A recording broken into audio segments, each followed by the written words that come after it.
When they kill innocent person, Lord, their lives are damned in this world and the world to come. నాయనా ఎవరెవరైతే అమాయకమైనటువంటి రీతిలో ఉన్నవారు చంపబడి ఉన్నారో వారి యొక్క జీవితాలు రాబోయే లోకములోనూ ఈ లోకములో కూడా గొప్పవిగా ఉంచబడాలి.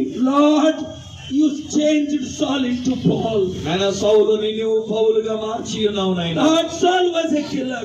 నాయనా సౌలు హంతకుడు. Saul hated your work. నాయనా సౌలు గారు నీ యొక్క పనిని అసహించుకున్నారు. Lord, Saul stood against you.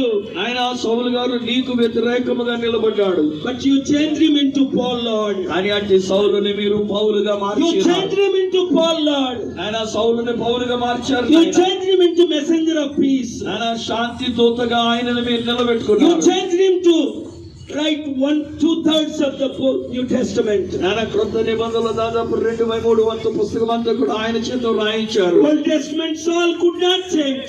నాయనా ఒక్క పాత నిబంధనలో సౌలు ఏమీ చేయలేకపోయాడు. He was damned, Lord. నాయనా అతను తృణీకరించబడి But you ఉన్నాడు. changed it to New Testament Paul. కానీ సౌలని క్రొత్త నిబంధనలో పౌలుగా మీరు మార్చారు. You anointed David in the Old Testament. పాత నిబంధనలో దావీదు గారిని మీరు Lord, అభిషేకించారు. you anointed Paul in the New Testament. అలాగే క్రొత్త నిబంధనలో పౌలు గారిని మీరు You అభిషేకించారు. anointed men of God on the stage tonight. ఆయన ఈ రోజు ఈ స్టేజ్ మీద ఉన్న దైవజనులందరినీ మీరు అభిషేకించారు. Lord, fill them with your love. ఆయన నీ ప్రేమతో వారిని నింపండి. Fill them with your passion. ఆయన నీ కనికరముతో నింపండి. Fill them with your anointing. వీరందరినీ నీ అభిషేకముతో To నింపండి. love whoever they see. వారు ఎవరెవరిని చూచినా వారిని ప్రేమించే వారిగా Lord, చేయండి. remove every